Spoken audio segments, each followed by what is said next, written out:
সন্ত ৰামপাল গুৰু মহাৰাজ হৈছে এনে এজন মহাপুৰুষ যিজনে নিজৰ সত্য ভক্তি, তত্ত্বজ্ঞান, কৰুণা আৰু সেৱাৰ বলত সমাজত এক নতুন আদৰ্শ বলবৎ কৰিছে। সন্ত ৰামপাল গুৰু মহাৰাজৰ নেতৃত্বত তেওঁৰ সকলো সৎলোক আশ্ৰমে কৰা বিস্ময়কৰ সমাজ কল্যাণমূলক কামে সমাজখনক সোণালী ভৱিষ্যতৰ এক নতুন আশা দেখুৱাইছে।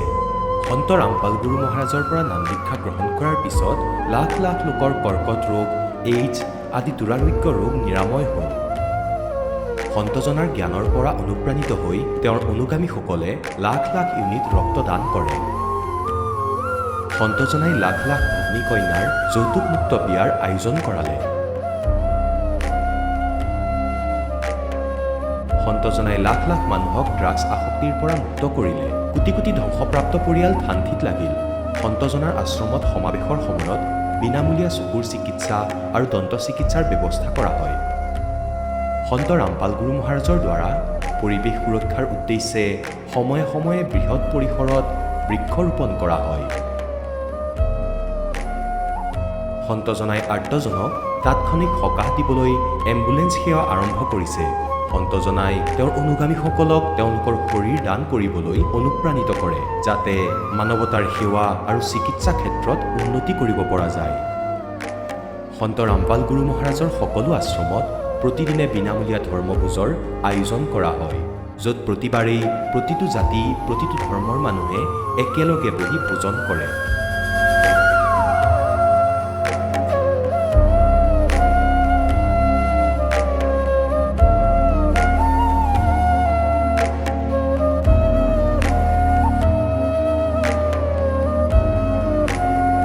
সন্ত ৰামপাল গুৰু মহাৰাজৰ অন্নপূৰ্ণা অভিযানে দৰিদ্ৰ আৰু অসহায় লোকসকলৰ জীৱনত এক নতুন শক্তি আৰু আশাৰ সঞ্চাৰ কৰিছে। ঘৰে ঘৰে খাদ্য সামগ্ৰী আৰু প্ৰয়োজনীয় সাহায্য প্ৰদান কৰি সন্ত ৰামপাল গুৰু মহাৰাজে মানুহক দুখ আৰু অসহায় অৱস্থাৰ সৈতে যুঁজিবলৈ শক্তি প্ৰদান কৰিছে।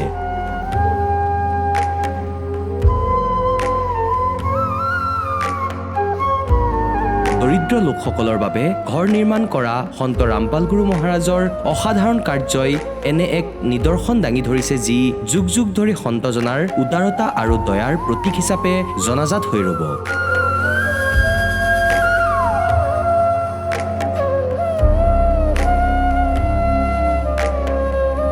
সন্ত ৰামপাল গুৰু মহাৰাজৰ আশ্ৰমত সহস্ৰাধিক বৃদ্ধ বৃদ্ধাই শ্ৰদ্ধা আৰু মৰমেৰে জীৱন যাপন কৰাৰ সুযোগ পায়। তেওঁলোকৰ থকা খোৱাৰ আৰু স্বাস্থ্যৰ সম্পূৰ্ণ দায়িত্ব সন্ত ৰামপাল গুৰু মহাৰাজে বহন কৰে।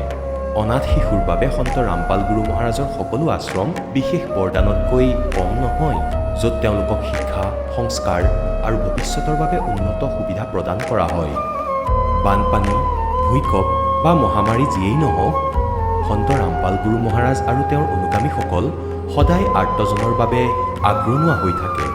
ক'ভিড মহামাৰীৰ সময়ত সন্ত ৰামপাল গুৰু মহাৰাজৰ আশ্ৰমৰ পৰা কোটি কোটি লোকক খাদ্য, ঔষধ আৰু জীৱন ৰক্ষক সামগ্ৰী যোগান ধৰা হৈছিল। দুখীয়াক সকাহ কৰাই হওক বা যিকোনো শোষিত বা নিপীড়িত শ্ৰেণীৰ অধিকাৰ আৰু মৰ্যাদাৰ বাবে যুঁজ দিয়াই হওক, সন্ত ৰামপাল গুৰু মহাৰাজে সদায় তেওঁলোকৰ সকলো ন্যায্য দাবী চৰকাৰৰ ওচৰলৈ লৈ গৈছে আৰু তেওঁলোকক উপযুক্ত ন্যায় প্ৰদানৰ ক্ষেত্ৰত গুৰুত্বপূৰ্ণ ভূমিকা পালন কৰি আহিছে। সমাজত আধ্যাত্মিক আৰু সামাজিক মূল্যবোধৰ প্ৰতি সজাগতা অনাৰ প্ৰতিটো পদক্ষেপতে সন্ত ৰামপাল গুৰু মহাৰাজ মানৱতাৰ প্ৰকৃত সেৱক হিচাপে প্ৰমাণিত হৈছে।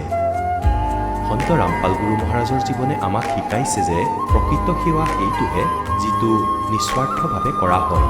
আহক আমিও এই মহান সন্তজনৰ এই মহান সেৱাৰ কামত যোগ দিওঁ আৰু সন্ত ৰামপাল গুৰু মহাৰাজৰ পৰা নাম দীক্ষা লৈ আমাৰ জীৱন ধন্য কৰি তোলোঁ।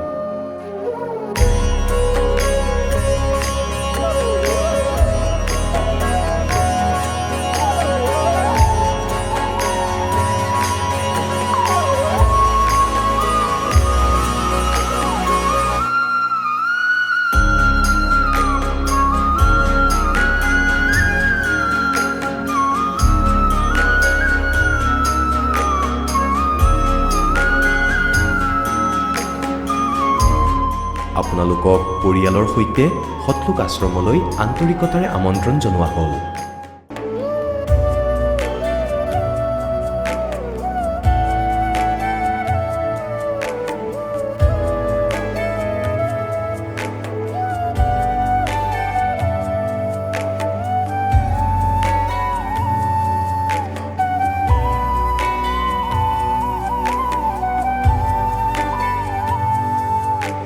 প্ৰভু ৰাম, দেৱ, ভগৱান, আল্লাহ, খুদা, যীশু আদি নামবোৰ একে শক্তিৰ। তেওঁ কেনেকুৱা, ক'ত আছে, কেনেকৈ পাব, কোনে দেখিছে? এই প্ৰশ্নচিহ্নটো সম্পূৰ্ণৰূপে আঁতৰাবলৈ অৱশ্যেই শুনিব জগতগুৰু তত্ত্বদৰ্শী সন্ত ৰামপাল গুৰু মহাৰাজৰ অমৃত বচন, সকলো পবিত্ৰ ধৰ্মৰ পবিত্ৰ শাস্ত্ৰৰ আধাৰত। নমস্কাৰ দৰ্শকসকল, সমাজৰ পৰম্পৰাগত পূজা অৰ্চনা কৰিও আপোনাৰ জীৱনলৈ শান্তি অহা নাই নেকি? তেন্তে আজিৰ এই বিশেষ কাহিনীটোৱে আপোনাৰো চকু মুকলি কৰিব পাৰে। আজি আপোনালোকক লৈ যাব বিচাৰিছোঁ বিশ্বনাথ জিলাৰ গহপুৰৰ ৰঞ্জিত মহানন্দৰ ওচৰলৈ। তেওঁ ব্ৰহ্মা, বিষ্ণু, শিৱ আৰু দুৰ্গা আদিৰ পৰম্পৰাগত ভক্তি কৰাৰ লগতে মন্দিৰৰ সেৱকো আছিল। ইমান ভক্তি সাধনা কৰাৰ পিছতো তেওঁৰ জীৱনত নিচাযুক্ত দ্ৰব্যৰ সেৱন, ঘৰুৱা অশান্তি আৰু কিডনীৰ পাথৰৰ দৰে সমস্যা আছিল। সমাজৰ পৰা এঘৰীয়া হোৱাৰ লগতে তেওঁৰ পত্নী এক ভয়াৱহ পথ দুৰ্ঘটনাতো পতিত হৈছিল। যেতিয়া তেওঁ সন্ত ৰামপাল গুৰু মহাৰাজৰ শৰণ ল'লে, তেওঁৰ জীৱন সম্পূৰ্ণ সলনি হৈ পৰিল। সন্ত ৰামপাল গুৰু মহাৰাজৰ পৰা পোৱা প্ৰথম নাম জপ কৰি পত্নীয়ে দুৰ্ঘটনাৰ পৰা জীৱনদান পালে, অপাৰেশ্যন নোহোৱাকৈ কিডনীৰ পাথৰো নাইকিয়া হ'ল আৰু সমাজৰ মানুহেও তেওঁলোকক আদৰি ল'লে। আহক কোনো প্ৰকৃত ভক্তিৰ এই আশ্চৰ্যকৰ শক্তি আৰু ৰঞ্জিত মহানন্দৰ সম্পূৰ্ণ কাহিনী তেওঁ নিজৰ মুখেৰে। নমস্কাৰ ছাৰ। নমস্কাৰ। ছাৰ, কি নাম আপোনাৰ? ৰঞ্জিত মহানন্দ। আপুনি ক'ৰ পৰা আহিছে? অসম ৰাজ্য বিশ্বনাথ জিলা গহপুৰৰ পৰা আহিছোঁ। আপুনি সন্ত ৰামপাল গুৰু মহাৰাজৰ পৰা নাম দীক্ষা কেতিয়া লৈছিল? 29/1/2017। আৰু তেখেতৰ পৰা নাম দীক্ষা লোৱাৰ আগতে আপুনি কেনেধৰণৰ ভক্তি সাধনা কৰিছিল?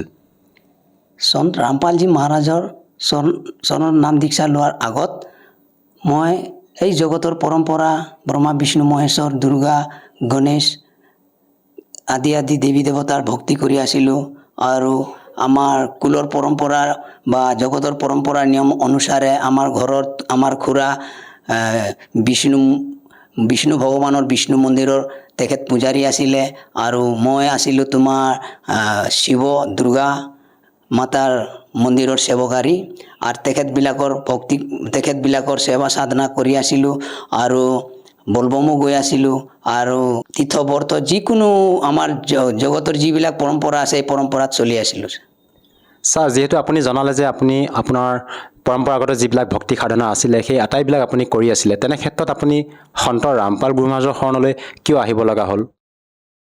সন্ত ৰামপালজী মহাৰাজৰ চৰণত এনেকৈ আহিবলগীয়া হ'ল, মই আমাৰ বাগানত কাম কৰি আছিলোঁ, আৰু তাত ৰিং ফৰেষ্ট বুলি এটা গ্ৰুপ আছে, ৰিং ফৰেষ্টৰ গ্ৰুপত আমি কাম কৰি আছিলোঁ। তাত আমাৰ খুৰাৰ ল'ৰা আছিলে, তেখেত সন্ত ৰামপালজী মহাৰাজৰ চৰণত আছিলে।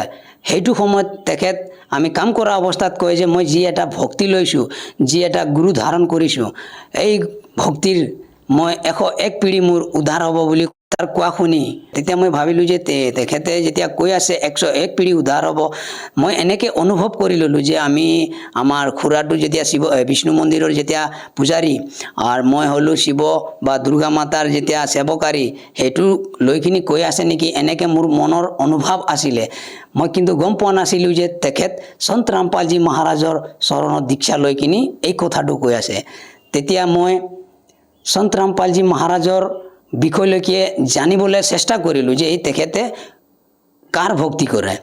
তেতিয়া আমাৰ ঘৰৰ টিভিত আমাৰ গাঁৱৰ দুই একটা ভনী হওক বা দাদাই হওক আহি সন্ত ৰামপালজী মহাৰাজৰ সৎসং শুনি থাকে, মই গম নাপাওঁ সেইটো। তেতিয়া মই গোটেই দিনটো যেতিয়া কামত যাওঁ, কামৰ পৰা আহি যেতিয়া সন্ধিয়া হয়, ঘৰৰ পৰা গা পা ধুই মেলি আমাৰ মন্দিৰত গুচি যাওঁ। মন্দিৰৰ কাষতে বহুত ধৰণৰ চুলাই, মাছ, মাংস, বিভিন্ন ধৰণৰ নচাজাতীয় বস্তু তাত থাকে। মই গোটেইখিনি গ্ৰহণ কৰি যেতিয়া মই ঘৰলৈ আহোঁ তেতিয়ালৈকে আমাৰ ঘৰত কিছুমান ভাই ভনী সন্ত ৰামপালজী মহাৰাজৰ মংগল প্ৰবচন শুনি থাকে। তেতিয়া মই যোৱাৰ লগে লগে সিহঁতক ধমকি দিওঁ যে কি এইবিলাক চাই আছা, এনে বেলেগ চেনেল লগা, মই চাম, পূৰা নিচা হৈ থাকোঁ আৰু বেলেগ চেনেল লগা, মই চাম। এনেকৈ কোৱা সময়ত কোনেও একো নোকোৱাকৈ তাৰ পৰা উঠি গুচি যায়, টিভিৰ ৰিম'টটো মোক ধৰাই দিয়ে। তেতিয়া মই চেঞ্জ কৰি দিওঁ। তেতিয়া এনেকৈ কৰি চেঞ্জ কৰাৰ সময়ত এনেকৈ কৰি কেইবাদিনমান গ'ল। তেতিয়া কিছুমান কথা এনেকৈ শুনিব পাওঁ তেখেতৰ মুখৰ পৰা যে তেখেতক মনে মনে গালি দিওঁ যে এনেকৈ কোন সন্ত হয় এইটো যে আমাৰ হিন্দু কুলৰ দেৱী দেৱতাক ভগৱানক ইমান বেয়াকৈ ক'ব ধৰিছে।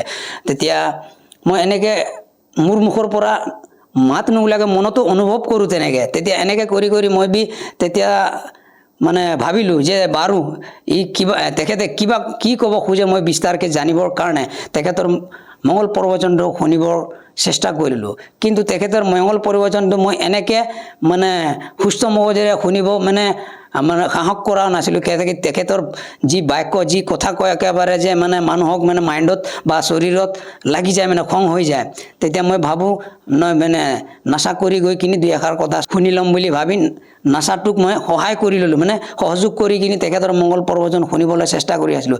যেতিয়া মই গম পাওঁ যেতিয়া প্ৰমাণ দিলে শ্ৰীমদ ভাগৱত গীতা অধ্যায় 7 12 পৰা 15 শ্লোকত যেতিয়া প্ৰমাণ দিলে সন্ত ৰামপালজী মহাৰাজে যে 7 অধ্যায়ৰ পৰা গীতা অধ্যায় 7 12 পৰা 15 শ্লোকত লিখা আছে, ত্ৰিগুণী মায়াৰ দ্বাৰা যাৰ জ্ঞান অপহৰণ কৰা গৈছে তেখেতক দুষ নিজ কুকৰ্ম কৰা ব্যক্তি ৰাক্ষস মূৰ্খ বুলি গীতা জ্ঞানদাতাই তেনেকৈ মানে কৈ গৈছে। যেতিয়া এই কথাটোক মই প্ৰমাণ পালোঁ তেতিয়া মই তেখেতৰ মংগল প্ৰবচনটো আত্মাৰ পৰা শুনিবৰ কাৰণে সহযোগ হ'লোঁ। আৰু মই তেখেতৰ পুথি জ্ঞানগংগা নামেৰে পুথি এখন অৰ্ডাৰ কৰিলোঁ। জ্ঞানগংগা নামৰ পুথিখন যেতিয়া অৰ্ডাৰ কৰাৰ কেইবামান দিনৰ পাছত আহিলে তেতিয়া এই পুথিখনো পঢ়ি মই তেখেতৰ মংগল প্ৰবচন শুনি তেতিয়া মোক যেতিয়া বিশ্বাস হ'ল গোটেই শাস্ত্ৰৰ লগত প্ৰমাণ, গীতাই হওক বা গুৰু গ্ৰন্থ চাহেবে হওক, বাইবেল হওক, কোৰাণ শ্বৰীফ, গোটেইখিনি মানে ধাৰ্মিক গ্ৰন্থবিলাক খুলি পঢ়ি মানে জগত ভগত চবক শিকাই আছে। যেতিয়া মই ভাবিলোঁ যে তেখেত তেতিয়া মানে কোনো ধৰণৰ নিজৰ ফালৰ পৰা কোনো এনে ধৰণৰ কথা মানে বক্তব্য দিয়া নাই। তেখেতেতো আমাৰ শাস্ত্ৰক লৈ কিনিহে আমাক এই কথা মানে কৈ আছে যে আমাৰ গীতাখনত লিখা গৈছে কি বা আমাৰ ধৰ্মশাস্ত্ৰত লিখা গৈছে কি, আৰু আমাক কৰাই আছে আমাৰ ধৰ্মগুৰুবিলাক কি।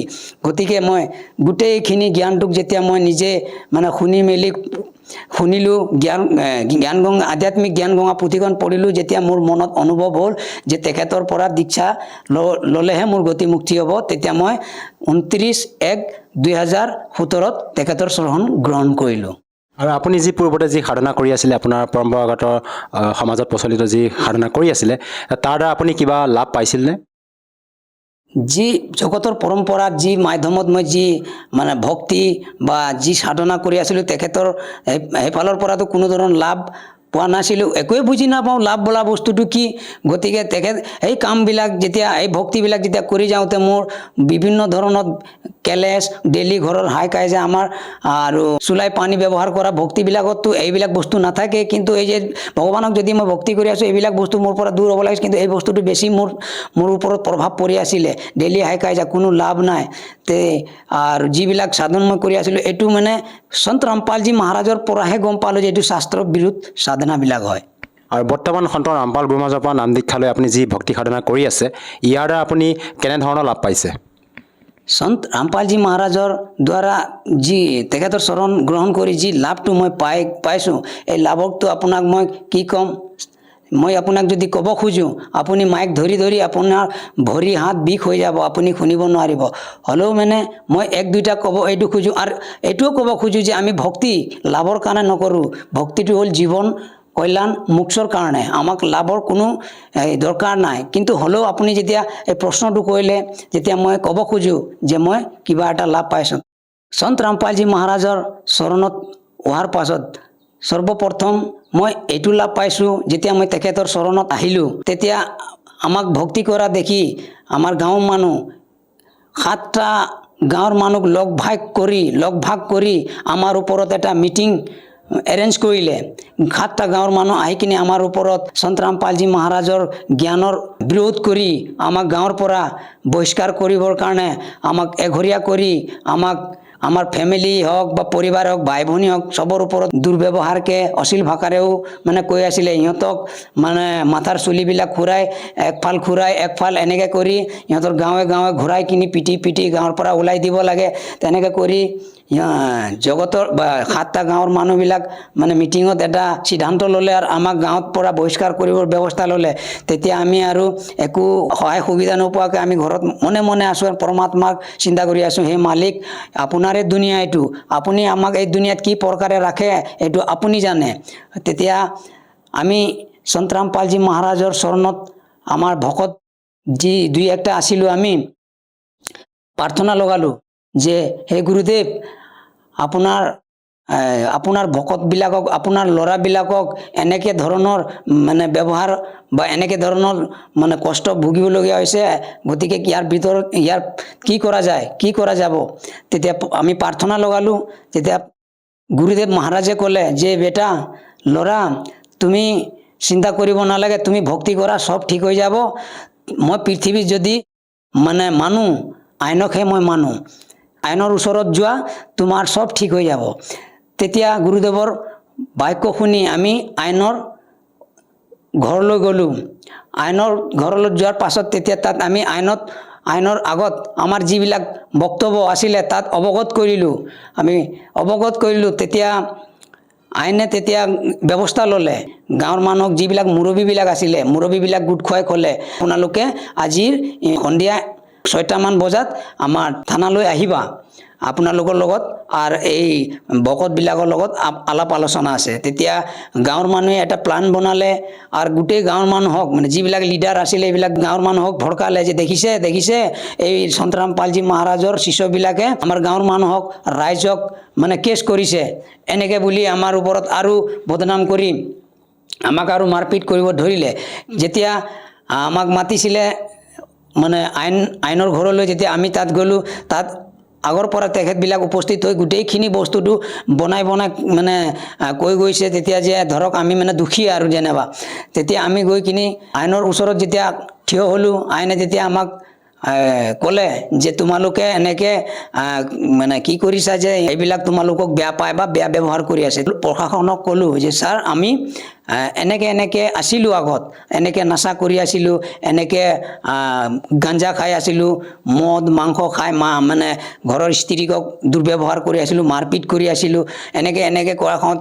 গাঁৱৰ মানুহে চাই থাকে কিন্তু আহি কিনি কোনে মানে ৰক্ষা নকৰে বা নুবুজায় যে তোমালোকে এইটো কৰি আছা যেতিয়া এইটো ভুল হয় বা গলতি হয় কিন্তু মানুহে চাই ভাল পাই আছিলে মজাক উৰাই আছিলে তেতিয়া ছাৰক আমি এইটো ক'লোঁ যে এই বস্তুটোক যেতিয়া সন্ত ৰামপালজী মহাৰাজৰ মংগল প্ৰবচনটো শুনিলোঁ বা পুথিখন পঢ়িলোঁ যেতিয়া গম পালোঁ যে এইবিলাক কৰ্ম ক্ষেত্ৰ বা এইবিলাক কৰি আছোঁ যোনটো এইটো মোৰ মানে মহাপাপ বা দুষ্ট বা এইটো ভুল তেতিয়া এইবিলাক ত্যাগ কৰি আমি গুৰুক ধাৰণ কৰি ভক্তি কৰি সুখ শান্তিকে থাকিব বিচাৰোঁ এই সুখ শান্তিৰ মানে যিবিলাক গুৰুজন আমাৰ সন্ত ৰামপালজী মহাৰাজে যিবিলাক নিয়ম বনাইছে যে আমি এনেকৈ এইটো কৰিব নালাগে এইটো কৰিব নাই তেনেকৈ এটা প্ৰণালী বনাইছে এই প্ৰণালীৰ বাহিৰত যদি আমি যিকোনো কৰিবলগীয়া হ'লে আমি গুৰুদ্ৰোহী হৈ যাম তেতিয়া আমি মানে ভক্তি কৰিও লাভ নহ'ব এই মাৰিয়াদাত আমি থকাৰ কাৰণে জগতে আমাক যে কৈ আছিলে যে তোমালোকে গুৰু ভক্তি কৰি আছা যেতিয়া আমাৰ পৰম্পৰাও মানিব লাগিব পৰম্পৰা মতে চলিব লাগিব বুলি কোৱাৰ কাৰণে আমি ক'লোঁ যে গুৰুৰ অবিহনে আমি এনেকৈ একো কৰিব নোৱাৰোঁ বুলি কোৱাৰ কাৰণে তেতিয়া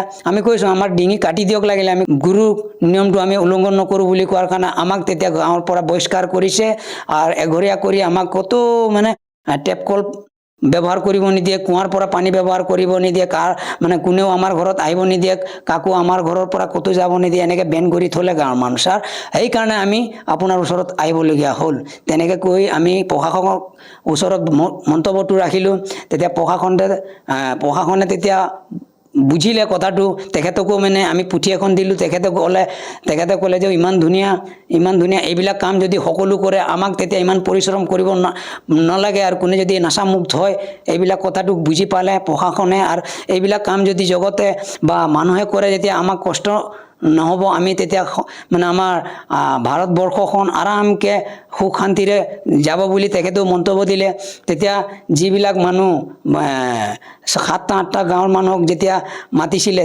লিডাৰবিলাকক মাতিলে আৰু সুধিলে যে তোমালোকে এই ভকতবিলাক এই পোৱালিবিলাক বুলি কৈছে তেখেতে প্ৰশাসনে এই পোৱালিবিলাক সুখ শান্তিকে থাকিবৰ কাৰণে ভক্তি কৰিছে বা ভক্তি কৰি আছে তোমালোকৰ এনেকৈ কি ক্ষতি হ'ল বা কি তোমালোকৰ ইহঁতি হানিকাৰক কৰিছে যে তোমালোকে ইহঁতক গাঁৱৰ পৰা বহিষ্কাৰ কৰিছা বা মাৰপিট কৰিছা বা ইহঁতক এঘৰীয়া কৰি আছা তোমালোকে কোৱাচোন বুলি লিডাৰবিলাকক যেতিয়া কোৱাৰ সময়ত লিডাৰবিলাক ক'লে যে ছাৰ আমি এনেকৈ একো কোৱা নাই ৰাইজে এইবিলাক কৈ আছে বুলি তেতিয়া প্ৰশাসনে ক'লে ৰাইজৰ কথা নকবাহে ৰাইজে একো গম নাপায় বা বুজি নাপায় বুলি তোমালোকক লিডাৰ বনাইছে গতিকে তোমালোকে মানে উচিত বিচাৰ কৰিবা বুলি তোমালোকৰ তাত উচিত বিচাৰ নাই এনেকৈ হ'লে কেনেকৈ হ'ব সেইকাৰণে তেখেতবিলাকক অকণমান প্ৰশাসনে আইনৰ মতে তেখেতবিলাকক অকণমান মানে মৌখিকভাৱে অকণমান শাসন দিলে তেতিয়া যিবিলাক 7টা গাঁৱৰ মানুহ গৈছিলে আমাৰ ওপৰত মানে আমাৰ মানে গাঁৱৰ বহিষ্কাৰ কৰিছিলে সেইবিলাক তেতিয়া তাত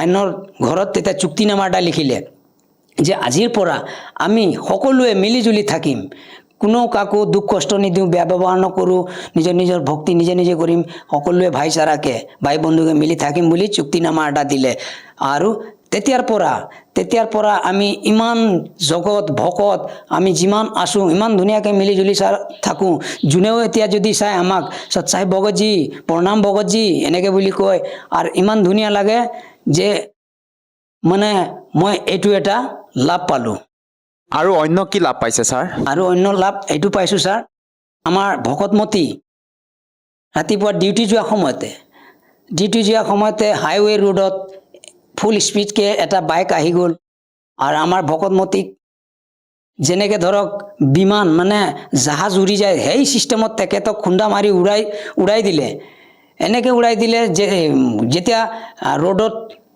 আশে পাশে থকা ব্যক্তিবিলাক চালে যে এই স্ত্ৰীটো আজি দুনিয়াৰ পৰা গুচি গ'ল আৰু মৰিলে আৰু এনেকৈ চবেই একদম চিঞৰ বাখৰ কৰিলে সেইটো সময়তো এই আমাৰ হাইৱে ৰোডত প্ৰশাসনৰ প্ৰটেকশ্যন আছিলে তেতিয়া প্ৰশাসনে যোনজন ব্যক্তিয়ে এক্সিডেণ্ট কৰিছিলে তেখেতক ধৰিলে আমাৰ ভকতমতীকক কোচত লৈ কিনি তেতিয়া এম্বুলেঞ্চ মাতি তেতিয়া মোক ফোন লগালে যে আপুনি ক'ত মোক ফোন লগাইছে মানে মোৰ নিজৰ পৰিবাৰৰ কোন ব্যক্তি এজনে ফোন কৰিলে যে আপুনি ক'ত মই ডিউটি গৈ আছিলোঁ তেতিয়া কৈছে যে আপুনি ফটককৈ আহি যাওক ঘৰলৈ কিয়নো নহয় আপোনাৰ মিছেছক এক্সিডেণ্ট হৈছে তেতিয়া মই তাতে সুধিলোঁ কিবা মানে গম্ভীৰকৈ কিবা চোট পাইছে নেকি নহয় মাথাত অকণমান চোট পাইছে তেনেকৈ কৈছে মানে তেতিয়া মই পৰমাত্মাক সন্ত ৰামপালজী মহাৰাজ গুৰুদেৱৰ নাম তেতিয়া মই সুমিৰণ কৰিছোঁ যে মালিক আপুনি মোৰ ভকতমতীক ৰক্ষা কৰিছে তেতিয়া মই আহিলোঁ তেতিয়া তাত চালোঁ যে আমাৰ ভকতমতীক গোটেই পৰিবাৰটো বুকিছে আৰু মানে প্ৰশাসনো আছে আমাৰ বাগানৰ চাহেবো আছে এম্বুলেঞ্চ সোমাই আছে তেতিয়া মই গ'লোঁ আৰু মাত দিছোঁ আমাৰ ভকতমতীক যে ভকতমতী তেতিয়া সন্ত ৰামপালজী মহাৰাজ জয় বুলি কৈ কিনি মোক মাত দিছে যে মেডিকেলত আনি তেতিয়া গোটেই তাৰ চিকিৎসা কৰাইছোঁ তেতিয়া ডক্টৰে ক'লে যে একো ইয়াত চিন্তা কৰা কথা নাই অকণমান মানে মাথা ফুটিছে আৰু চল্ডাৰত অকণমান ফ্ৰেক্স হৈছে বাকী এনেকৈ একো নাই কিন্তু সেইটো সময়ত আমাৰ ভকতমতী সতনাম সুমিৰণ কৰি যোৱাৰ কাৰণে তেখেতত ইমান বিশেষকৈ ঘটনা নহ'ল আৰু সন্ত ৰামপালজী মহাৰাজে তাইক জীৱন দান দিলে ছাৰ আপোনালোকৰ গুৰু সন্ত ৰামপাল গুৰু মহাৰাজে এনেকুৱা কি ভক্তিবিধি প্ৰদান কৰে আপোনালোকক যাৰ দ্বাৰা নেকি আপুনি এনেধৰণৰ লাভ পাবলৈ সক্ষম হৈছে সন্ত ৰামপালজী মহাৰাজ গুৰুদেৱে শাস্ত্ৰ অনুকূল ভক্তি দিয়ে এই শাস্ত্ৰ অনুকূল ভক্তিৰ মাধ্যমত যোনটো মন্ত্ৰ নেকি মানে শাস্ত্ৰত প্ৰমাণ যে সেই মন্ত্ৰত এনেকৈ এটা শক্তি আছে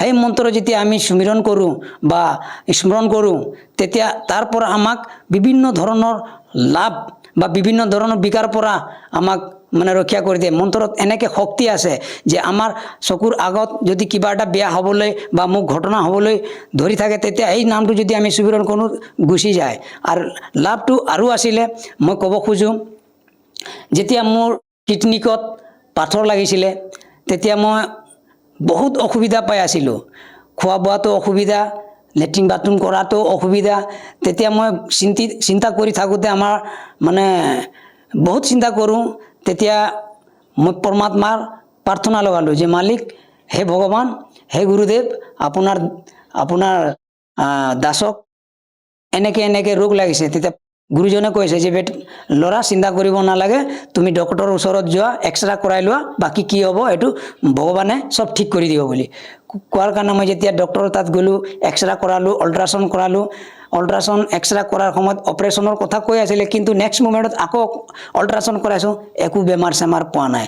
এইটো এটা গুৰুজনৰ চমৎকাৰ আৰু লাভ পাইছোঁ। ছাৰ, আপুনি সন্ত ৰামপাল গুৰু মহাৰাজৰ পৰা নাম দীক্ষা লোৱাৰ পিছতে বিভিন্ন প্ৰকাৰে লাভ পালে। যিসকল দৰ্শকে আপোনাক আপোনাৰ এই টিভি স্ক্ৰীণত প্ৰত্যক্ষ কৰি আছে, সেইসকল লোকক আপুনি কি বাৰ্তা দিব বিচাৰে যাতে তেওঁলোকেও আপোনাৰ দৰে উপকৃত হ'ব পাৰে? মই আমাৰ যিবিলাক ভাই বন্ধু টিভিৰ মাধ্যমত মোক চাই আছে, তেখেতবিলাকক মই বাৰ্তাটো কি দিম, এই কৰজোৰি ক'ব পাৰোঁ আৰু ক'ব খোজোঁ যে মই যেতিয়া জগতত থাকি যি মানে পৰম্পৰা বা যি ভক্তি সাধনা কৰি আছিলোঁ, আপোনালোকে খুদ দেখিছিলেই, নিজে দেখিছিলেই যে মই জগতত থাকি এই ভক্তিবিলাক কৰি থাকোঁতে মোৰ ঘৰত যি ছিষ্টেমত যি ব্যৱহাৰ কৰি আছিলোঁ, আপোনালোকে নিজেই চাই আছিলে যে ৰঞ্জিতটো মন্দিৰৰ সেৱকাৰী, তেখেতটো মন্দিৰত এনেকৈ কৰে, পূজাৰী যিমান কৰিব নোৱাৰে তেখেতে ইমান কৰিব পাৰে, আৰু আকৌ এনেকৈ ব্যৱহাৰ কৰি আছে ঘৰত, এনেকৈ এইটো বেয়া হৈ আছে বুলি নিজে আপোনালোকে গম পাই আছিলে। গতিকে মই এইবিলাকৰ পৰা যদি মই মুক্ত হ'ব পাৰিলোঁ, আপোনালোকেও মুক্ত হ'ব পাৰিব।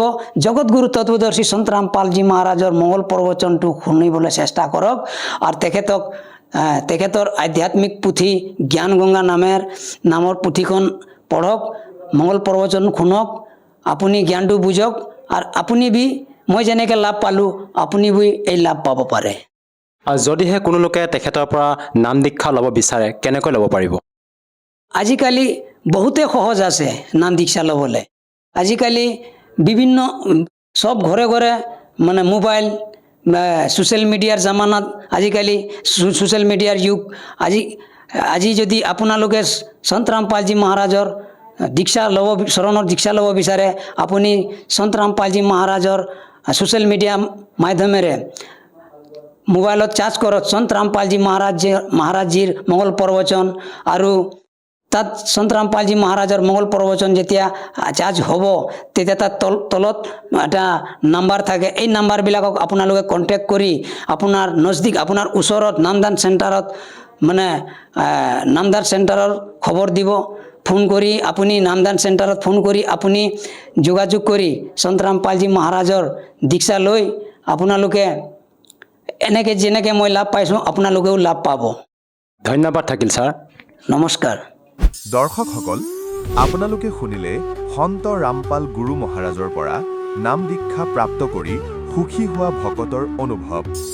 এতিয়া চাওক জগতগুৰু তত্ত্বদৰ্শী সন্ত ৰামপাল গুৰু মহাৰাজৰ মংগল প্ৰবচন।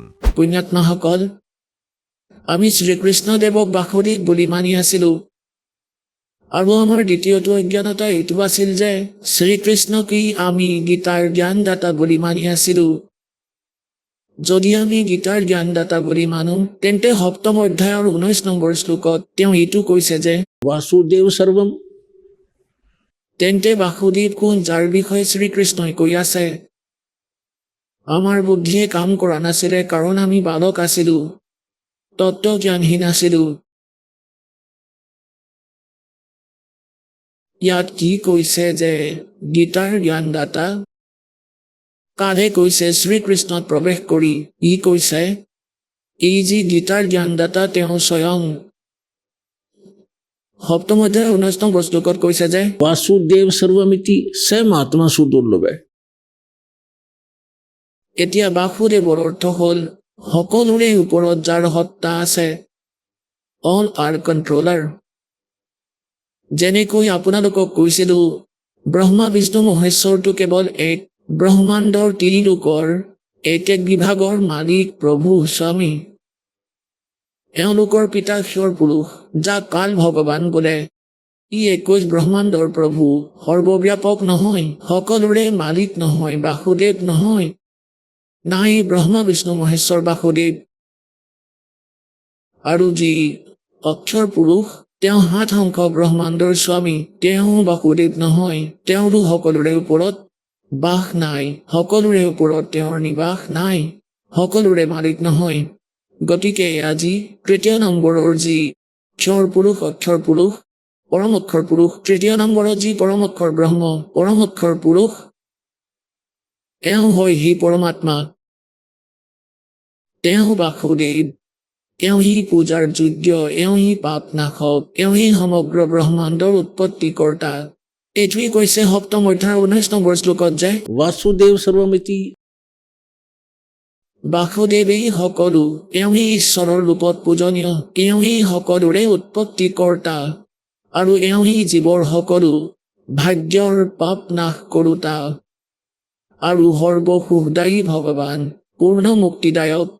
গতিকে এই কথা কোৱা মহাত্মা বহুত কষ্টৰে পাবা যে বাসুদেৱ সৰ্বমিতি, ইমানেই বাসুদেৱেই সকলো, ইতিমানে এই কথা কোৱা মহাত্মা অতি দুৰ্লভ। গতিকে পুণ্যাত্মাসকল, এইটো সুলভ কৰি দিছে পৰমাত্মাই। আপোনালোকৰ সন্মুখত এই দাসে সেই বাসুদেৱৰ তথ্য ৰখা সন্ত দাস বহি আছে। সমগ্ৰ বিশ্বতে এই জ্ঞান কাৰো লগত নাই। ইয়াৰ লাভ লওক।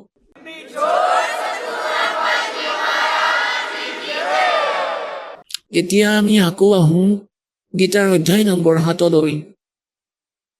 গীতাৰ জ্ঞানদাতাই ব্ৰহ্মা বিষ্ণু মহেশ্বৰ আৰু নিজৰ স্থিতি ক'লে আৰু এইটো স্পষ্ট কৰি দিলে যে মই মোৰ যি সাধনা কৰে সেয়াও অনুত্তম, অশ্ৰেষ্ঠ।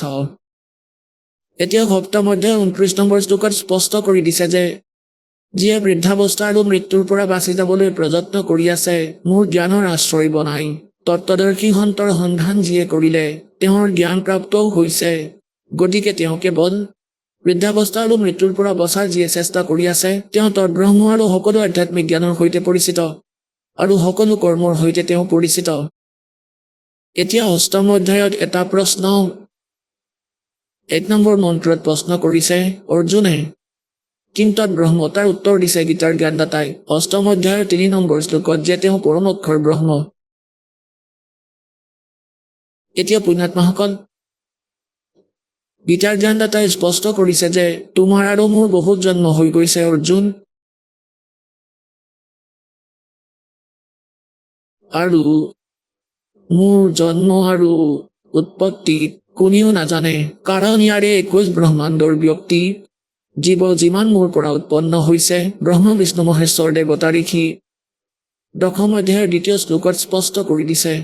এতিয়া ইয়াত স্পষ্ট হ'ল নিৰ্ণায়ক মুহূৰ্তলৈ আহিলোঁ জ্ঞান যে গীতাৰ জ্ঞানদাতাই অষ্টম অধ্যায়ৰ 5 আৰু 7 নম্বৰ মন্ত্ৰত কৈছে যে অৰ্জুন তুমি যুদ্ধও কৰা আৰু মোৰ স্মৰণো কৰা আৰু মুঠ সমৰ্পিত হৈ মোৰ ভক্তি কৰিলে মোক প্ৰাপ্ত কৰিবা। কিন্তু জন্ম মৃত্যু তোমাৰো থাকিব আৰু মোৰো থাকিব, শাশ্বত স্থান নাপাবা। 15 নম্বৰ অধ্যায়ৰ 4 নম্বৰ শ্লোকত কৈছে যে পৰমেশ্বৰৰ সেই পৰম পদৰ সন্ধান কৰিব লাগে যলৈ যোৱাৰ পিছত সাধক সংসাৰলৈ আৰু কেতিয়াও উভতি নাহে, আৰু যিজন পৰমেশ্বৰে সমগ্ৰ ব্ৰহ্মাণ্ড ৰচনা কৰিছে কেৱল তেওঁৰেই ভক্তি কৰা। গীতাৰ জ্ঞানদাতাই কয় তাত লিখা আছে যে তালৈ যোৱাৰ পিছত সেই পৰমাত্মাৰ ভক্তি কৰাজন পুনৰ সংসাৰলৈ উভতি নাহে, তেওঁলোকৰ জন্ম মৃত্যু নহয়। গতিকে এই যি বাস্তৱিক মুক্তি, গীতাৰ জ্ঞানদাতাই এইটো স্পষ্ট কৰি আছে যে মোৰ ভক্তিৰ পৰা হ'ব নোৱাৰে। অষ্টম অধ্যায়ৰ 13 নম্বৰ শ্লোকত গীতাৰ জ্ঞানদাতাই কয় ओम इति एकाक्षरम ब्रह्म व्यवहारण मामनुसमरण ये परियाति तजन्देहम सयाति परमाम गति। মই ব্ৰহ্মৰ কেৱল ওম আখৰ আছে, নাথিং এলছ, ইয়াৰ অতিৰিক্ত একো নাই। আৰু যিয়ে অন্তিম নিশ্বাসলৈকে ইয়াৰ জপ কৰি কৰি শৰীৰ এৰি যায় তেন্তে তেওঁ ওমৰ পৰা পাব লগা পৰম গতি পায়। ওমৰ পৰা কি পৰম গতি প্ৰাপ্ত হয়?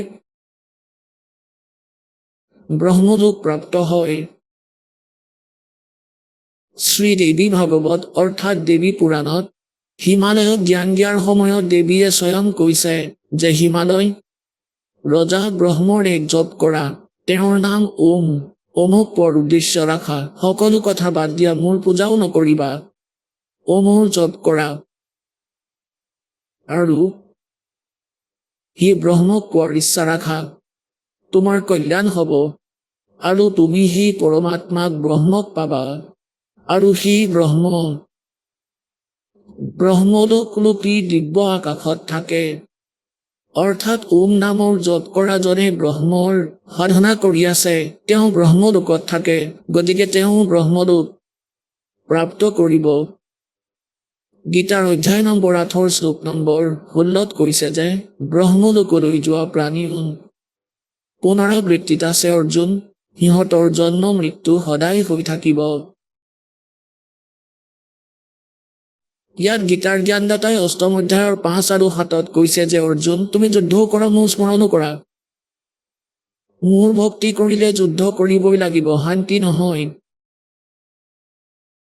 যুদ্ধ কৰিলে শান্তিনো ক'ত? এতিয়া 18 নম্বৰ অধ্যায়ৰ 62 নম্বৰ শ্লোকত, গীতাৰ অধ্যায় নম্বৰ 15ৰ 4, 18 নম্বৰ অধ্যায়ৰ 62 নম্বৰ শ্লোকত, 18 নম্বৰ অধ্যায়ৰ 66 নম্বৰ শ্লোকত গীতাৰ জ্ঞানদাতাই কয়, তুমি সৰ্বভাৱেৰে সেই পৰমেশ্বৰৰ শৰণলৈ যোৱা, পৰমোক্ষৰ ব্ৰহ্মৰ শৰণলৈ। তেওঁৰ কৃপাতেই তুমি পৰম শান্তি আৰু সনাতন পৰম ধাম প্ৰাপ্ত কৰিবা, আৰু সেই স্থান প্ৰাপ্ত কৰিবা যলৈ যোৱাৰ পিছত সাধক আৰু কেতিয়াও সংসাৰলৈ উভতি নাহে।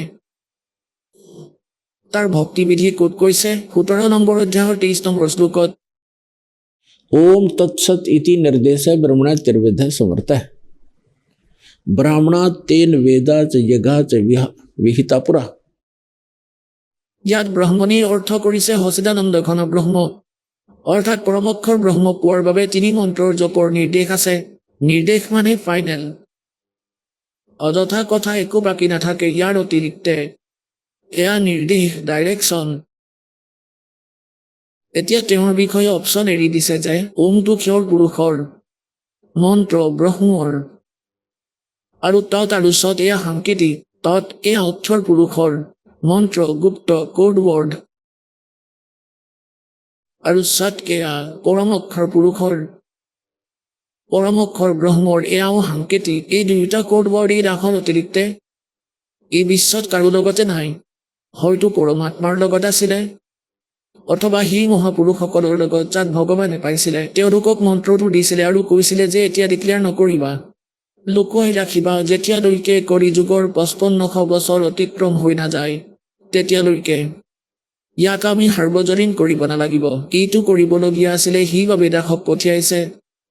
এই সৰ্বসম্পন্ন জ্ঞান, সৰ্বজ্ঞানেৰে সম্পন্ন কৰি সম্পূৰ্ণ complete way of worship, method আৰু ৱৰ্শ্বিপ দি আপোনালোক পুণ্যাত্মাসকলৰ উদ্ধাৰৰ বাবে চেষ্টা চলি আছে। ইয়াৰ লাভ লওক, বুদ্ধিয়ক বনাইছে আপোনালোকক। এই সকলো পৰমাত্মাৰেই লীলা। আপোনাক শিক্ষিত কৰিলে, এনেকুৱা ইনষ্ট্ৰুমেণ্ট বনোৱালে পৰমাত্মাই, যাতে পৰমাত্মাৰ সন্তানে এই যথাৰ্থ জ্ঞানক আৰু সকলো সদগ্ৰন্থৰ প্ৰমাণক চকুৰে দেখি বিশ্বাস কৰিব পাৰে। দুমোজাত নপৰক, কাৰৰ ভ্ৰমিত কৰা দূতসকলৰ দ্বাৰা। এই সকলোবোৰ যে কৰিছে দাতাই, আপোনালোকৰ উদ্ধাৰৰ বাবে কৰিছে। মনুষ্য জীৱন বাৰে বাৰে পোৱা নাযায় পুণ্যাত্মাসকল, ইয়াৰ লাভ লওক। কেতিয়ালৈকেতো আপোনালোকে দুখতেই কিছুদিন 1-2 বছৰটো এইটোৱেই খুজি থাকিব যে মই যাতে এইটো পাওঁ সেইটো পাওঁ, কিন্তু আহি থাকিলে এই জ্ঞানো পেৰেলেলেই হৈ থাকিব। এইটোতো পাবই পাব। 2টা বস্তু আৰু পাবা যিটোৰ বহুত বেছি আৱশ্যকতা আছে আপোনাৰ। আপোনালোকে নাজানে সেইটো কিমান আৱশ্যক। মই আপোনালোকক ইয়ালৈ মাতো, সেইবাবেই মাতো। এটাতো সৎসংগলৈ আহিলে পুণ্য বহুত হয়, ইমানখিনি সময় অন্তত পাপৰ পৰা বাচে। আপোনালোক ঘৰত থাকে, ব্যৱসায় লৈ যায়, কোনোবাই হাজিৰা কৰে, যিকোনো প্ৰকাৰৰ, নাজানো কিমান পাপ দিনে ৰাতি কৰি থাকে এখন ৰুটিৰ বাবে। আৰু যেতিয়া আপোনালোকে ইয়ালৈ অহাৰ কথা ভাবিবলৈ আৰম্ভ কৰে, সেই সময়ৰ পৰাই আপোনালোকৰ পুণ্য আৰম্ভ হয়। সেই সময়তে আপোনাৰ পুণ্য আৰম্ভ হৈ যায়, ভগৱানৰ প্ৰতি চিন্তা আৰম্ভ হৈ যায়। আৰু ইয়াত যিমান সময় থাকে ভগৱানৰ চৰ্চা কৰে, সেৱা কৰে, আৰু সৎসংগ শুনে, বাৰে বাৰে প্ৰণাম জনাই, এইদৰেই পুণ্য বাঢ়ি আছে। গতিকে প্ৰসংগ চলি আছে যে 17 নম্বৰ অধ্যায়ৰ 23 নম্বৰ শ্লোকত সেই পৰমাত্মাক পোৱাৰ বাবে 3টা মন্ত্ৰৰ নিৰ্দেশ আছে। ওম তৎসৎ ওম আৰু তৎ মিলি সত্য নাম হয় তাত সাংকেতিক এয়া দুটা মন্ত্ৰৰ জপ দুটা আখৰৰ ইয়াক শ্বাস নিশ্বাসেৰে জপ কৰা হয় সেইবাবে কবিৰ চাহেবে কয় श्वास उश्वास में नाम जपो व्यर्थ सांस मत खो ना जाने इसी श्वास को आवन हो के न हो श्वासा पारस भेद हमारा जो खो जैसो उतरे पारा श्वासा पारस आद निशानी जो खो जैसो होए दरबानी हरदम नाम सुहंगम सोई आवागमन बोर न होई গতিকে এয়া শ্বাসৰ স্মৰণ কবিৰ চাহেবে কয় कहता हूँ कहीं जात हूँ और कहूँ बजा के ढोल और श्वास जो खाली जात है ये 3 लोक का बोल মানে শ্বাসেৰে যি স্মৰণ কৰা হয় তাৰ বহুত পুণ্য আছে বেছি লাভ পায় যেনেকৈ এটাতো আমি বন্দুকৰ গুলি এটা যদি হাতেৰে মাৰো তেতিয়া ই শিল পাথৰৰ সমানেই কাম কৰিব তাৰ বিধি আছে যদি সেইটো পিষ্টলৰ ভিতৰত ভৰাই পেলাই চলাওঁ তেতিয়া ই ফুল কাম কৰিব হিংসুকতকৈ হিংসুক জন্তু যিমানেই ভয়ংকৰ নহওক শক্তিশালী নহওক তাক মাৰি পেলাব গতিকে সেইবাবে যি মন্ত্ৰ আপোনালোকে এনেই জপ কৰে সেয়াৰে ইমান লাভ নহ'ব যিমান শ্বাস নিশ্বাসেৰে কৰিলে তাৰ বাস্তৱিক লাভ প্ৰাপ্ত হ'ব এতিয়া যি প্ৰসংগ চলি আছে গীতা অধ্যায় নম্বৰ 8 শ্লোক নম্বৰ 5 আৰু 7 গীতাৰ জ্ঞানদাতাই আৰু 8 নিজৰ ওম মন্ত্ৰৰ কথা কৈছে ওম মন্ত্ৰৰ পৰা পাবলগীয়া লাভ তেতিয়াহে প্ৰাপ্ত হ'ব যেতিয়া অন্তিম নিশ্বাসলৈকে এই ওম নামৰ জপ কৰি থাকিবা ব্ৰহ্মলোক পায় ব্ৰহ্মলোক পোৱা প্ৰাণীও পুনৰ জন্ম মৃত্যুলৈ আহে ই সেই স্থান প্ৰাপ্ত কৰাব নোৱাৰে যলৈ যোৱাৰ পিছত সাধক আৰু কেতিয়াও সংসাৰলৈ উভতি নাহে অৰ্থাৎ সেয়া পূৰ্ণ মুক্তি সেই পূৰ্ণ মুক্তিৰ বাবে কৈছে যে অষ্টম অধ্যায়ৰ 8, 9, 10 নম্বৰ শ্লোকত স্পষ্ট কৰে গীতাৰ জ্ঞানদাতাই যে যিয়ে সেই পৰমক্ষৰ ব্ৰহ্মৰ ভক্তি কৰে আৰু ভক্তিৰ শক্তিৰ বলেৰে ভক্তিৰ অৰ্থাৎ যোগৰ বলেৰে যোগ মানে ভক্তি সাধনা সেই স্মৰণৰ সাধনাৰ শক্তিৰে সাধক অন্তিম সময়ত যেতিয়া শৰীৰ এৰিব তেতিয়া তাৰ স্মৰণ কৰি গ'লে তেতিয়া সেই পৰমাত্মাক প্ৰাপ্ত কৰে অৰ্থাৎ তেওঁৰ ভক্তি কৰা পৰমক্ষৰ ব্ৰহ্মক ভক্তি কৰাজনে তেওঁক প্ৰাপ্ত কৰে আৰু মূল সাধনা কৰাজনে মূল ব্ৰহ্মলোকলৈ আহে কিন্তু জন্ম মৃত্যু হৈ থাকিব আৰু পৰমক্ষৰ ব্ৰহ্মৰ সাধনা কৰা যি পৰমক্ষৰ ব্ৰহ্ম তেওঁ 3 মন্ত্ৰৰ জপ আছে তেওঁৰ সাধনা কৰাজনে কেতিয়াও জন্ম মৃত্যুলৈ নাহে গতিকে পুণ্যাত্মাসকল তেওঁ বাস্তৱত অবিনাশী পৰমাত্মা আৰু তেওঁ অবিনাশী স্থানত থাকে য'ত আগতে আপোনালোকে বাস কৰিছিল গতিকে ইয়াত ভগৱানে স্বয়ং সংকেত দিছে পূৰ্ণ পৰমাত্মাই আহি আমাক কয় যে যি লোকত তোমালোকে বাস কৰি আছা এই লোক মহা দুখদায়ক আপুনি নিজৰ জীৱনটো লৈ চাওক কিমান সময় হৈ গ'ল কাৰোবাৰ 50 কাৰোবাৰ 20 কাৰোবাৰ 40 বছৰ হৈ গৈছে আৰু তেওঁলোকে এই কথাত বেছি গুৰুত্ব দিয়ে যাৰ বয়স 50ৰ ওপৰত হৈ গৈছে তেওঁলোকে এইটো জানে যে আজিলৈকে আপুনি কৰিছেনো কি কেৱল এই পেটটোক পোল কৰাৰ অতিৰিক্তে আৰু সাংসাৰিক পৰম্পৰাবোৰ নিৰ্বাহ কৰাৰ বাহিৰে আপোনালোকে এই জীৱনৰ পৰা লাভ কিনো লৈছে সাংসাৰিক পৰম্পৰাবোৰ কেনেকুৱা যেনেকৈ ক'ৰবাত ল'ৰা ছোৱালীৰ বিয়া পাতিলে ক'ৰবাত আঠমঙলা খাবলৈ গ'লে ক'ৰবাত জোৰোণ লৈ যাব লাগিলে ক'ৰবাত কুঁৱা পূজন থাকিলে কিবা বেলেগ কাম থাকিলে আৰু সৰু সুৰা অন্য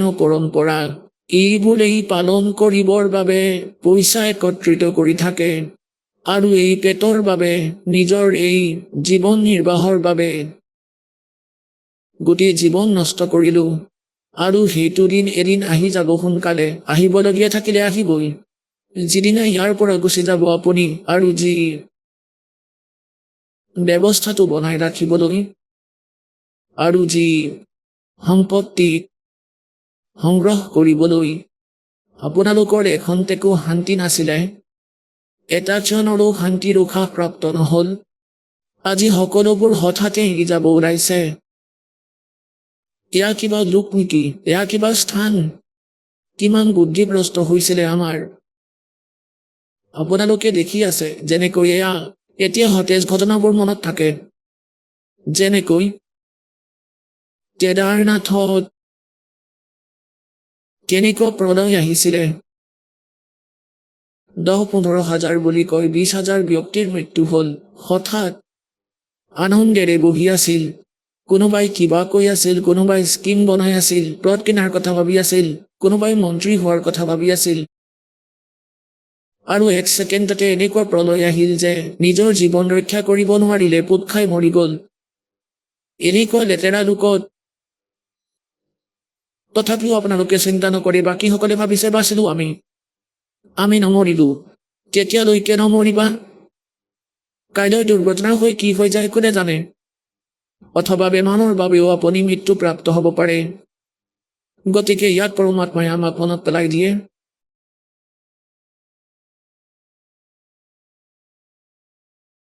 सुखदेव ने 84 भुगती बना पजावे खरवो तेरी क्या बुनियाद प्राणी तू पेंडा पंथ पकड़वो आग गए ना बावड़े रहते भी सब जाही बिन साहेब की बंदगी कहीं ठोर ठिकाना नहीं जैसे मोती ओस का ऐसी तेरी आब गरीब दास करो बंदगी बहुर ने ऐसा दाव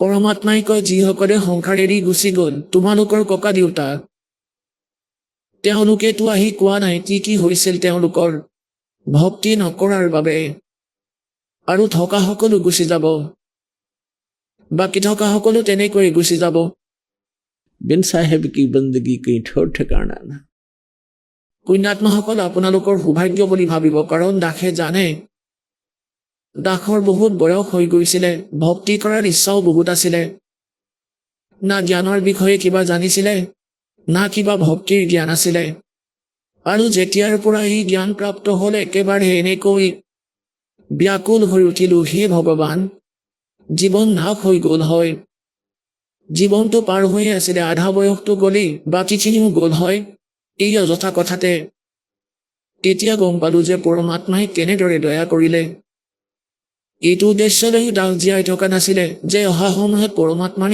গুণ গাই কটাম আৰু সকলোকে সঁচাটো কম কিন্তু আপোনালোকৰ ওপৰতো দাতাই দয়া কৰিলে এনেকুৱা সময়ত মনুষ্যৰ জীৱন দিছে আৰু সৌভাগ্য আপোনালোকৰ এই স্থানৰ জ্ঞান হ'ল কিবা নহয় কিবা মাধ্যমেৰে নহ'লে কালি এইফালে চাব নিদিলে হয় সি ভ্ৰমিত কৰিলে হয় তোমালোক ভ্ৰমি ফুৰিলা হয় আৰু হয়তো বহুত পুণ্যকৰ্মী প্ৰাণী পৰমাত্মাৰ বিশেষ কৃপা পাত্ৰ হয় তেওঁহে আহে গতিকে আপোনালোকৰ বাবে এইবোৰ হৈ আছে আপোনালোক ভাল বিদ্যাৰ্থী পৰম পিতাৰ আৰু ভাল বিদ্যাৰ্থীকে গুৰুৰ ৰহস্যবোৰ কোৱা হয় যাতে সোনকালে গ্ৰহণ কৰিব পাৰে এই লোক একেবাৰে বেয়া যি পৰিয়ালক আপোনালোকে নিজৰ বুলি ভাবিছে সেয়া নিজৰ নহয়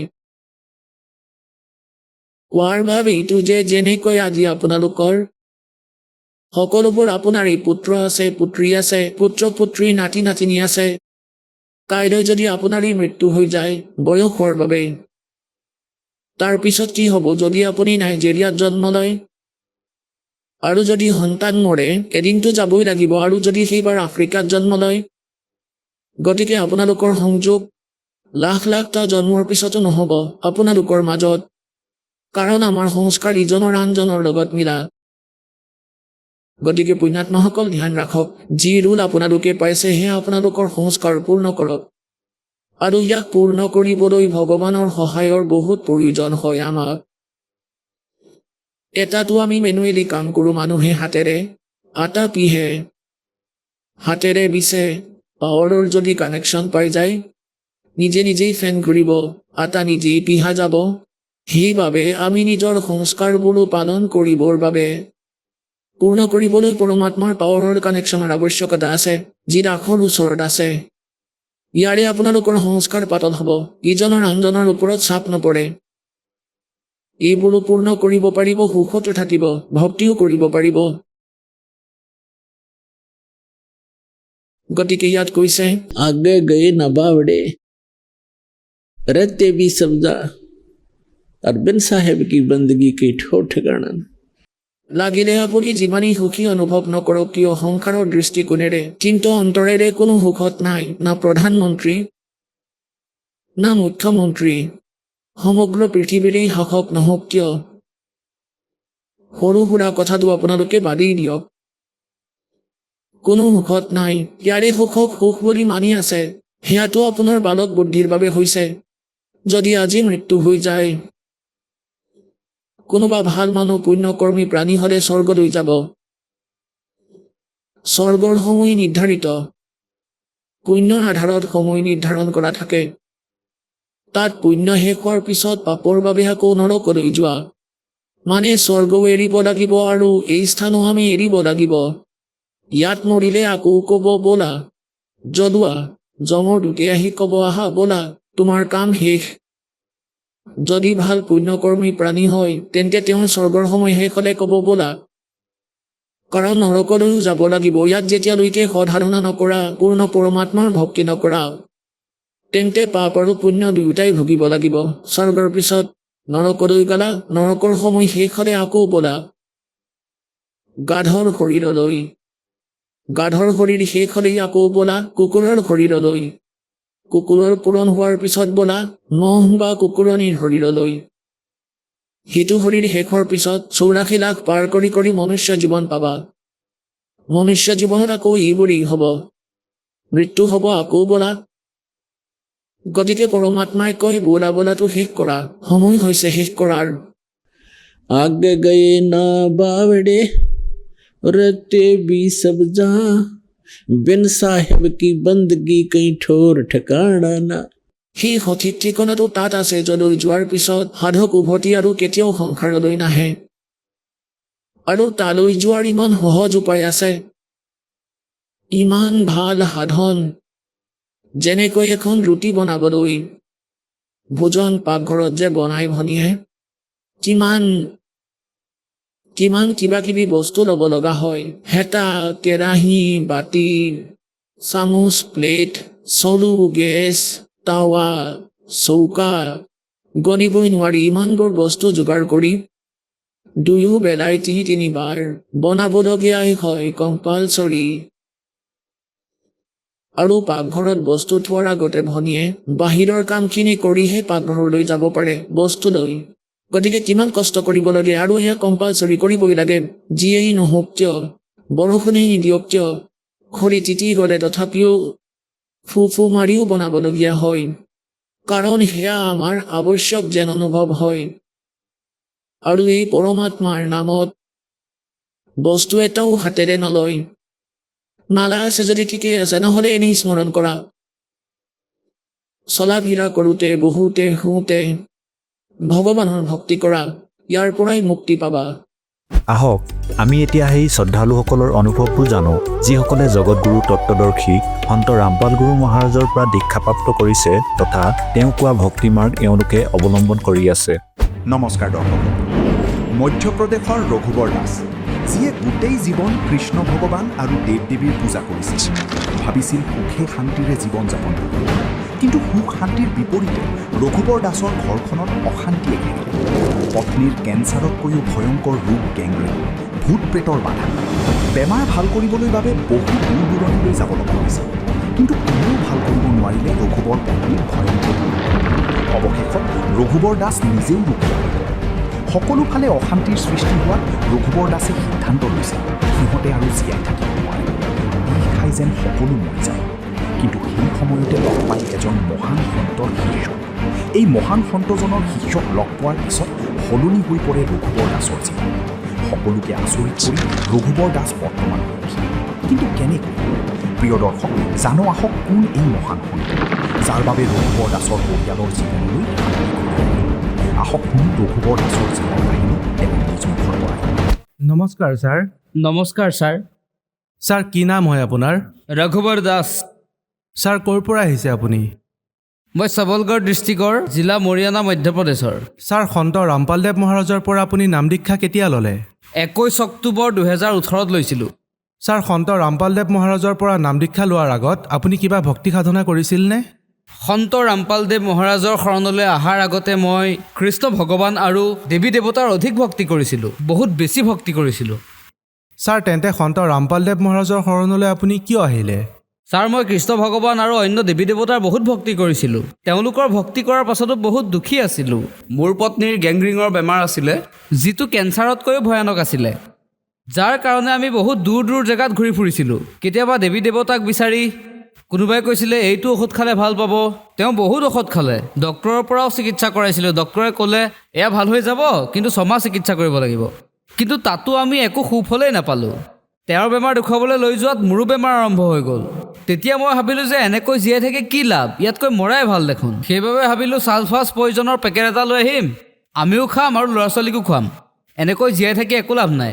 তেনেকুৱাতে আমি সন্ত ৰামপালদেৱৰ শিষ্য এজনক লগ পালোঁ আৰু তেওঁ ক'লে যে আপুনি সন্ত ৰামপালদেৱ মহাৰাজৰ পৰা নামদান লওক, তেতিয়া আপোনাৰ সকলো বেমাৰ একেবাৰে শেষ হৈ যাব। সন্ত ৰামপালদেৱ মহাৰাজৰ যিজন শিষ্য আছিলে তেওঁ মোক ক'লে যে আপুনি সন্ত ৰামপালদেৱ মহাৰাজৰ শৰণলৈ আহক, আপোনাৰ সকলো ভূতৰ বাধা অথবা যি গেংগ্ৰিন আছে, এয়া কেঞ্চাৰতকৈও ভয়ানক বেমাৰ, সন্ত ৰামপালদেৱ মহাৰাজৰ শৰণলৈ গ'লে সকলো বেমাৰ দূৰ হৈ যাব।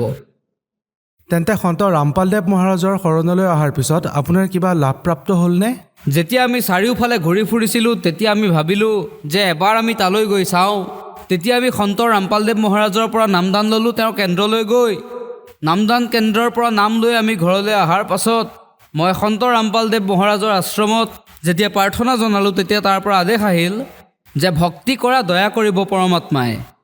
তাৰ পিছৰে পৰা ভৰিৰ পৰা ক'লা ক'লা পোক ওলাবলৈ ধৰিলে মোৰ পত্নীৰ। তাই বহুত ভয় খাই গৈছিলে।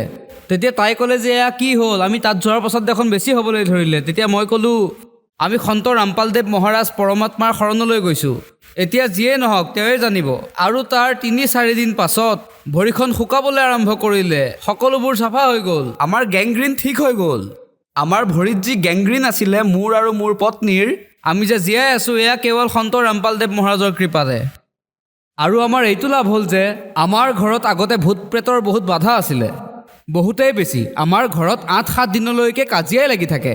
আমাৰ এনেকুৱা লাগিছিল যেন জীৱনটো আমাৰ নৰক হৈ গৈছে। কেতিয়াবা এনেকুৱা লাগে যে মই নিজৰ পত্নীকে মাৰি পেলাম অথবা মই নিজেই বিষ খাই মৰি যাম। আমাৰ অৱস্থা ইমানেই বেয়া হৈ গৈছিলে যে সীমাৰ বাহিৰত। মই মোৰ পত্নীৰ প্ৰেত বাধাৰ বাবে ডক্টৰৰ ওচৰলৈ গৈছিলোঁ, তান্ত্ৰিকৰ ওচৰলৈ গৈছিলোঁ, কিন্তু কোনেও একো কোৱা নাছিল। আৰু তান্ত্ৰিকৰ ওচৰলৈ যাওঁতে কোনোবাই 10,000 টকা বিচাৰিছিলে, কোনোবাই 5,000 টকা বিচাৰিছিলে, আৰু মই দিছিলোঁ, কিন্তু লাভ পোৱা নাছিলোঁ। ক'ৰবাত 10,000, ক'ৰবাত 5,000, ক'ৰবাত 2,000। মই বহুত চিন্তাত পৰি গৈছিলোঁ। উপাৰ্জন কৰি আনো, চিকিৎসা কৰিবলৈ সিহঁতক দিওঁ, বহুত দুখী আছিলোঁ। সন্ত ৰামপালদেৱ মহাৰাজৰ পৰা নাম দীক্ষা লোৱাৰ পাছত মোৰ পত্নীৰ যি ভূত পেটৰ বাধা আছিলে সেয়া সকলোবোৰ ঠিক হৈ গ'ল। গতিকে আপোনাক চাই থকা যিসকল বেমাৰী অথবা আন সমস্যাত ভুগি থকা লোক আছে তেওঁলোকক কি ক'ব? মই বাৰ্তা দিব নোৱাৰোঁ, কিন্তু মই এইটো ক'ব বিচাৰোঁ যে এই পৃথিৱীত পূৰ্ণ পৰমাত্মা সন্ত ৰামপালদেৱ আহিছে, তেওঁৰ শৰণলৈ যাওক আৰু নিজৰ যিমান শাৰীৰিক মানসিক কষ্ট বা বেমাৰ আছে তাৰ পৰা পৰিত্ৰাণ পাওক আৰু মুক্তি লাভ কৰক তেওঁৰ শৰণলৈ গৈ। ছাৰ, সন্ত ৰামপালদেৱ মহাৰাজৰ পৰা নাম দীক্ষা কেনেকৈ ল'ব পাৰি? সন্ত ৰামপালদেৱ মহাৰাজৰ টিভি চেনেলত সৎসংগ চলাৰ সময়ত তলত যি শাৰী আহে তাৰ পৰা নম্বৰ লৈ সন্ত ৰামপালদেৱ মহাৰাজৰ পৰা নাম দীক্ষা ল'ব পাৰিব। ধন্যবাদ ছাৰ। সৎ চাহেব।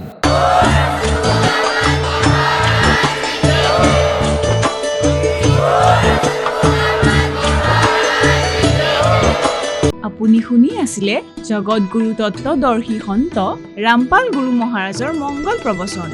অধিক জানিবৰ বাবে ভিজিট কৰক www.jagatgururampalji.org। সন্ত ৰামপাল গুৰু মহাৰাজৰ শুভ আশীৰ্বাদত সমগ্ৰ বিশ্বতে 500তকৈ অধিক নাম দীক্ষা কেন্দ্ৰ আছে, য'ত সন্ত ৰামপাল গুৰু মহাৰাজৰ দ্বাৰা বিনামূলীয়াকৈ নাম দীক্ষা দি থকা হৈছে। আপোনাৰ ওচৰৰ নাম দীক্ষা কেন্দ্ৰৰ ঠিকনা জানিবলৈ সম্পৰ্ক কৰক 7082208528।